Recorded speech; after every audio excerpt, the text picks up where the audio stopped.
Scientific notation ചില ആളുകൾക്ക് ഭയങ്കര കൺഫ്യൂഷനാണ്.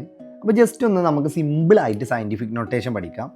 ഇപ്പോൾ ജസ്റ്റ് ഇവിടെ ഒരു നമ്പർ ഉണ്ട് 375000 അല്ലേ. നമ്മൾ വലിയ ലാർജസ്റ്റ് നമ്പറിനെ നൊട്ടേഷനിൽ എഴുതുന്നതാണ്, അതുപോലെ ഏറ്റവും സ്മോളസ്റ്റ് നമ്പറിനെയും നൊട്ടേഷനിൽ എഴുതാറുണ്ട്.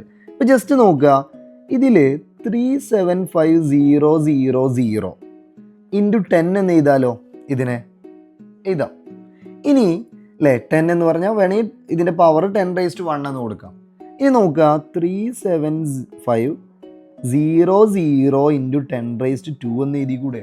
ഇതാ ഒരു കാര്യം നോക്കിയാൽ മതി, നമ്മൾ ഏതെങ്കിലും ഒരു നമ്പറിൽ നിങ്ങൾ ഡെസിമൽ പോയിന്റ് കാണുന്നില്ലെങ്കിൽ അത് ഏറ്റവും ലാസ്റ്റ് ആയിരിക്കും ഉണ്ടാവുക.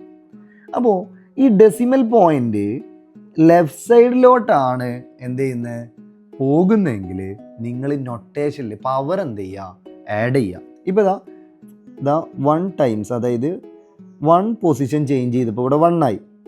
ഇനി 2 പൊസിഷൻ ചേഞ്ച് ചെയ്താൽ 2 ആവും. അപ്പോൾ 3 പൊസിഷൻ ചേഞ്ച് ചെയ്താലോ, 3 പൊസിഷൻ ചേഞ്ച് ചെയ്യുന്ന സമയത്ത് 3750 ഇൻറ്റു 10⁻3 ആയി. ഇനി 4 പൊസിഷൻ ആണെങ്കിലോ 375 ഇൻറ്റു 10⁻4.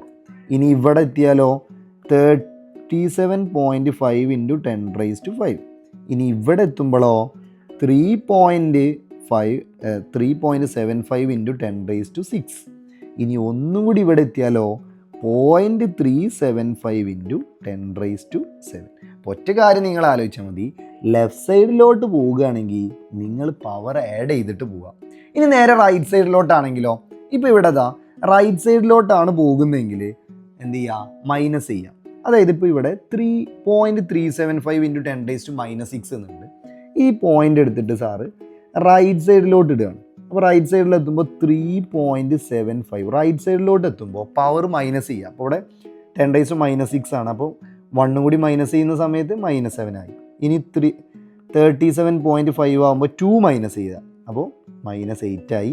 ഇനി 375 ഇൻറ്റു 10⁻9 ആയി. അപ്പോൾ നിങ്ങൾ നോക്കുക, റൈറ്റ് സൈഡിലോട്ടാവുമ്പോൾ മൈനസ് ചെയ്യാം. ഇനി ഡൗട്ടുള്ള ആൾക്കാർ ഒരു കാര്യം കൂടി നോക്കിയാൽ മതി.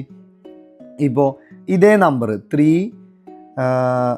37.5 ഇൻറ്റു 10⁻5 ആണ്. അപ്പോൾ ഇത് ഇങ്ങോട്ട് ചാടുന്ന സമയത്ത് മൈനസ് ചെയ്യണം. അതായത് 375 ഇൻറ്റു മൈനസ് ചെയ്യുന്ന സമയത്ത് 4 കണ്ടോ. അപ്പോൾ റൈറ്റ് സൈഡിലോട്ട് പോകുമ്പോൾ എന്ത് ചെയ്യുക, മൈനസ് ചെയ്യുക. ഇനി ചിലപ്പോൾ ഓപ്പറേഷനിൽ നമുക്ക് ഡൗട്ട് ഉണ്ടാവാൻ ചാൻസ് ഉണ്ട്. ഡൗട്ട് ഉണ്ടാവുന്ന സമയത്ത് ശ്രദ്ധിക്കുക, ഡിനോമിനേറ്ററിൽ നിന്ന് ന്യൂമറേറ്ററിലേക്ക് വരുമ്പോൾ സൈൻ എന്ത് ചെയ്യും, പവറിൻ്റെ സൈൻ ഓപ്പോസിറ്റ് ആവും. ഇപ്പോൾ ജസ്റ്റ് ഇവിടെ നോക്കിയാൽ നമുക്കറിയാം 4/2, 4ഉം 2ഉം കട്ട് ചെയ്താൽ 2 കിട്ടും. ഇൻറ്റു ഇവിടെ 10⁻6 ഉണ്ട്. ഈ 10⁻3 മുകളിലോട്ട് ന്യൂമറേറ്ററിൽ എത്തുമ്പോൾ 10⁻3 ആകും. അപ്പോൾ എന്താവും ആൻസർ, 2 ഇൻറ്റു ആഡ് ചെയ്ത് എഴുതിയാൽ മതി, 10⁻9 ആണ് ആൻസർ. ജസ്റ്റ് സൈൻ മാറും. ഇവിടെ നോക്കുക, 8ഉം 2ഉം കട്ട് ചെയ്താൽ നമുക്കറിയാം 4 ആണ്. ഇൻറ്റു ന്യൂമറേറ്ററിൽ 10⁻3 ഉണ്ട്. ഡിനോമിനേറ്ററിലുള്ള 10⁻6 ന്യൂമറേറ്ററിൽ എത്തുമ്പോൾ എന്താവും, 10⁻6 ആവും. ഒന്ന് ആഡ് ചെയ്ത് എഴുതിയാൽ 4 ഇൻറ്റു 10⁻9.